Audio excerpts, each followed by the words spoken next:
Hello guys, welcome back to new video. आज की video में भी हम 4 पॉइंट डिस्कस करेंगे। फर्स्ट, कल के दिन क्या हो सकता है, और कल के येस्टरडे हमने क्या डिस्कस किया था और कौन से लेवल्स दिए थे पहले वो बताऊंगा मैं आप लोग को। सेकेंडली, कल क्या हो सकता है, कल के लिए कौन से लेवल्स इंपॉर्टेंट है वो मार्कआउट करेंगे चार्ट्स पर। थर्डली, आगे क्या लगता है, क्या हो सकता है मार्केट में, और मैक्रो फैक्टर्स क्या कर रहे हैं जिससे मार्केट्स पर स्ट्रेट अप इम्पैक्ट आ सकता है कुछ आने वाले दिन में, और क्या आगे कोई न्यूज़ रिलेटेड कोई चीज़ आ सकती है जिससे मार्केट पर इम्पैक्ट आए, वो सब हम डिस्कस करेंगे आज की ये वीडियो में। सो एंड तक बने रहना तो आपको समझ में आएगा कि निफ्टी किधर जाने का तैयारी कर रहा है and what's next for Nifty. So जैसा कल की वीडियो में डिस्कस किया था, ऊपर की तरफ 980 975 25,000 के आसपास का लेवल इंपॉर्टेंट है। अगर आज का हाई देखोगे तो एग्जैक्ट 980 है, उसके बाद स्ट्रेट अप ब्रेकडाउन आया है 900 के ऊपर भी। अगर मैंने बोला था आपको, अगर 900 के नीचे जाता है निफ्टी तो 850 तक मूव आता दिखेगा। एग्जैक्ट 850 पर आया, फिर उसके ऊपर वापस से पुल बैक किया, और फिर 850 टूटते ही 800 भी आया, जैसा हमने कल की वीडियो में डिस्कस किया था। और वही सेंसेक्स का एक्सपायरी था, 400-500 पॉइंट का मूव एक्सपेक्टेड था। मोस्टली इतना दिन में मोमेंटम था नहीं, ये बहुत डल मोमेंटम वाली मार्केट थी। प्रीमियम्स डीके हो गए थे at the start only, but still 0.45% का मूव आया कुछ आज के सेंसेक्स की एक्सपायरी के दिन। जैसा हमने कल की वीडियो में प्रेडिक्ट किया था कि सेंसेक्स के प्रीमियम बता रहे कि इतना मार्केट चांस ले रहा है कि इतना मूव आ सकता है कल के दिन में। तो अभी हम डिस्कस करते हैं कि कल के लिए कौन से लेवल्स इंपॉर्टेंट है। जो फर्स्ट लेवल नीचे की तरफ इम्पॉर्टेंट है वो है 800 का। अगर 800 टूटा तो ही मार्केट्स में कोई और सेलिंग प्रेशर आएगा और 750 जाएगा। फिर 750 टूटा तो 700 भी जा सकता है। फिर ऊपर की तरफ अगर 900 टूटा तो 950, और 950 टूटा तो 25,000 की तरफ हम कल जाने की तैयारी कर सकते हैं।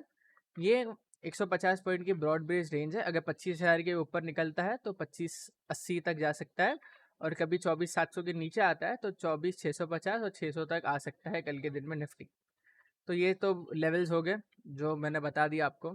अब डिस्कस करते हैं कि आगे क्या लगता है होता हुआ। ब्रॉडली निफ्टी जो है अभी भी रेंज में ही है, कोई चेंज हुआ नहीं है। 20 ईएमए को अपने होल्ड कर रहा है लगातार। उसके नीचे जाता है, अगले दिन रिकवर होकर ऊपर आ जाता है। सिमिलर ट्रेंड है इधर से, ये एक सिमिलर ट्रेंड बना हुआ है। अगर 20 के ईएमए के नीचे जाता है तो 2 दिन में ऊपर आ जाता है रिकवर कर कर। अभी देखते हैं कि क्या हो सकता है आगे। अभी जो न्यूज़ है ना वो 18 मई को आ सकती है, वो है फेड का मीटिंग। प्लस ईरान और इसराइल का टेंशन बढ़ता जा रहा है, और उससे क्या इम्पैक्ट आएगा, मुझे नहीं लगता है कि मार्केट्स में और कोई जर्क रिएक्शन आएगा अनलेस या अनटिल फुल और वॉर हो जाए पूरे मिडिल ईस्ट में, या दूसरी कंट्रीज जंप इन करने लग जाए। Like USA direct jump in कर जाए, यानी उसकी आर्मी भेजे, टैंक्स भेजे, प्लेन्स भेजे, यानी डायरेक्ट जंपिंग समझते हो, यानी अब नेवी शिप्स लगाकर ईरान पर अटैक कर रहा हो यूएस के शिप से। तो जब जाके थोड़ा इम्पैक्ट आ सकता है मार्केट्स में। तो जब तक वैसा कुछ नहीं हो रहा है, और मुझे नहीं लगता है, ट्रम्प हमेशा दूसरे के कंधे पर रख के चलाता है गोली, वो नेतन्याहू के कंधे पर ही रख के चलाएगा गोली। उसको जो करना रहता है वो उससे करवाता है वो, और दूसरी कंट्री से वो कभी यूएस खुद के सामने से कुछ नहीं करता। वो हमेशा दूसरी कंट्री को ही परेशान करते हैं, और उनके कंधे पर ही गोली रख के चलाते हैं। तो ये कॉमन पॉइंट है। अब क्या हो रहा है, ये निफ्टी कब रेंज ब्रेकआउट करेगा। 12 मई से आज होगी 17 जून, ऑलमोस्ट 1 महीना 5 दिन हो गया है कि मार्केट्स एक रेंज में फंस गया है। अभी ये जो मार्केट्स रहता है बहुत एक्चुअली पेशेंस वाला मार्केट है। आपको पेशेंट रखना पड़ेगा बहुत ज़्यादा कि आप लोग एक्चुअली मूव पकड़ पाओ कोई, नहीं तो एज सुन एज आप लोग को ऐसा लगेगा एक दिन कि अरे खत्म हो गया, खत्म हो गया, खत्म हो गया, मार्केट्स तो गया, टूटा टूटा। अगले दिन आप देखोगे वापस से रिकवरी आ जाएगी, और मार्केट्स फिर ऊपर जाके वही टॉप ऑफ द रेंज पर पहुंचेगा। अब लगेगा ब्रेकआउट आ रहा है, ब्रेकआउट आ रहा है, तो अचानक से नीचे आ जाएगा मार्केट। तो ये सब चीज़ें चल रही हैं। लेकिन अगर ये रेंज का ब्रेकआउट कोई भी तरफ आता है ना तो मूव बड़ा रहेगा। लेकिन मैं बायस्ड हूँ ऊपर के तरफ। सिंपल रीजनिंग क्या है मेरा, एफआई का लॉन्ग पोजीशन कम है। सेकंड रीजनिंग मेरा ये है, डॉलर कम पर है। थर्ड रीज़न मेरा ये है कि जब इतना टाइम कंसोलिडेट किया मार्केट्स, गिरना रहता तो ये रेंज तोड़ सकता था, लेकिन नहीं तोड़ रहा है रेंज, तो नीचे की तरफ भी। और प्लस ये मेरा एक रीज़न ये भी है कि ये एक ब्रेक अवे गैप है, तो ब्रेक अवे गैप जो टेंडेंसी होता है ना उनका, वो फिल नहीं होते वो गैप्स। उसके लिए ये जो गैप है ना, ये उसके लिए मैं बोल रहा हूँ कि सबसे इंपॉर्टेंट लेवल है ना 400 का, अगर इसके नीचे जाके बंद होगा ना तो फिर एक बार गैप फिलिंग मूव आएगा, यानी निफ्टी ये रेंज तक जाने की तैयारी करेगा फिर। लेकिन अगर 25-200 के ऊपर बंद आ गया ना तो 5 दिन इतनी बड़ी रैली देखोगे ना कि 600-700 पॉइंट निफ्टी ऐसे ही बढ़ जाएगा उसके अंदर। तो पॉइंट ये है कि लॉन्ग पोजीशन इतना है नहीं, बेचेंगे भी तो कितना बेच पाएंगे एफआईज।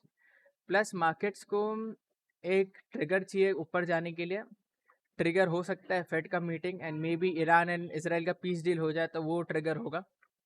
और ये हफ्ते के अंदर यही दो चीज़ें हैं। अब मैक्रो फैक्टर्स पर चले जाते हैं। रुपी जंप करा है, रुपी डेफिनेटली जंप कर रहा है, वही मैं बोल रहा हूँ कि ये एक पूरा हिप हॉप कर रहा है पूरा, काफ़ी एक जंपिंग झैक वाला इसमें मूवमेंट है। इतना ऊपर गया, हो सकता है कल वापस से नीचे भी आ जाएगा, ये कोई बड़ी बात नहीं है।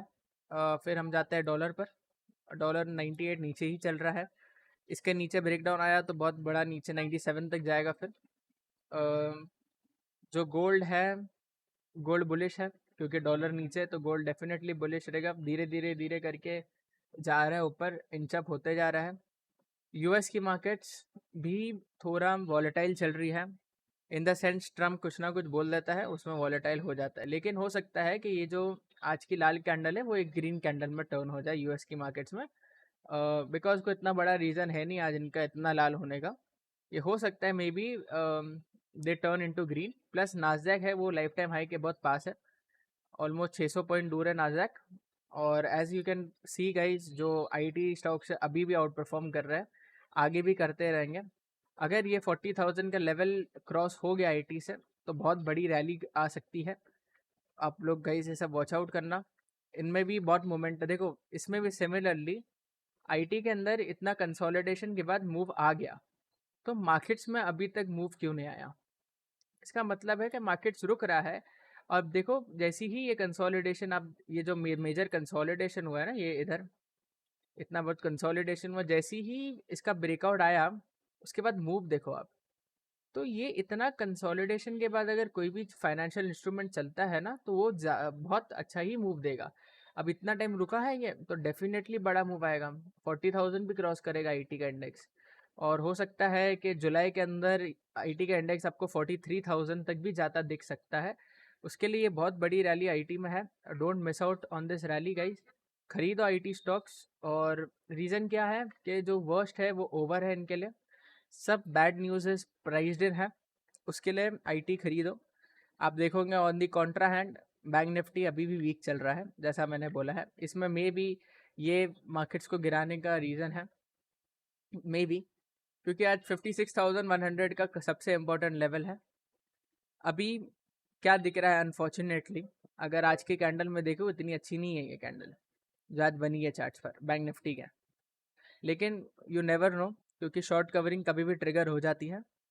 तो अगर ऐसे में देखूं फिबोनाची भी लगाकर तो मे बी ये 50% रिट्रेसमेंट से गिरेगा, गिर सकता है। और टेंशन लेने की ज़रूरत नहीं है, क्योंकि अगर ये गिरेगा तो आईटी उठेगा, और आईटी उठेगा तो मार्केट निफ्टी है वो इधर ही रहेगा, लेकिन ये बैंक निफ्टी नीचे आता जाएगा। तो ये सब चीज़ें दिख रही होती हुई मिड कैप्स में भी आज करेक्शन आया, लेकिन ये correction always buy on dip है। मिड कैप में अगर आपको 300-400 पॉइंट 500 पॉइंट नीचे दिखे मिड कैप, कोई भी दिन आप खरीद लो, आपको डेफिनेटली अच्छे रिटर्न्स देगा ये। अभी ये क्यों मैं खरीदने बोल रहा हूँ, क्योंकि ये एफ आईज के बाद इतना होता नहीं है, और अगर कुछ दुनिया में हो गया no doubt knee jerk reaction इनमें पहले आएगा, लेकिन रिकवरी भी इनमें पहले आएगी, ज़्यादा रिकवरी इनमें भी आएगी। और एक इनमें बेस फॉर्मेशन हो चुका है। आज तो मार्केट के मूड के हिसाब से थोड़ा नीचे था, मे बी रिटेलर्स में पैनिक हुआ होगा, क्योंकि ईरान और इसराइल का वॉर इंटेंसिफाई हो रहा है, and maybe a sell off was trigger due to that, उसके कारण सेल ऑफ आ गया होगा। प्लस मैं अभी इंडेक्स भी आप लोग को बता दूँ कौन से इंडेक्स जो अच्छे चल सकते हैं, या उनमें क्या दिख रहा है। ऑटो इंडेक्स पर जाता हूँ मैं। ऑटो इंडेक्स कोई मेजर मूव नहीं दिखा रहा है, but as soon as 24,000 auto index cross करेगा तो बड़ी रैली कर सकता है, इस पर ध्यान रखना। अगर 24,000 ऑटो इंडेक्स क्रॉस कर जाए तो एक बड़ी रैली आ सकती है। स्मॉल कैप्स में फाइन रैली चल रही है सेम मिड कैप्स की तरह। एज सून एज अगर स्मॉल कैप्स भी 19,030 का लेवल क्रॉस करता है तो उसके बाद 19,200 तक जाएगा। अगर वो क्रॉस करता है तो फिर लाइफ टाइम हाई टच करेगा 19,700 के पास। फिर एफएमसीजी में कोई मोमेंटम नहीं है, इतना बहुत कंसोलिडेशन हो रहा है, तो ये भी चलेगा तो फिर बड़ा मूव आएगा इसके अंदर भी। और मे भी हो सकता है बैंक निफ्टी अगर ठंडा हो रहा हो, दो सेक्टर चाहिए चलने के लिए, तो may be IT and FMCG चल सके, एंड वो चीज़ हो सकती है ये मार्केट्स के अंदर।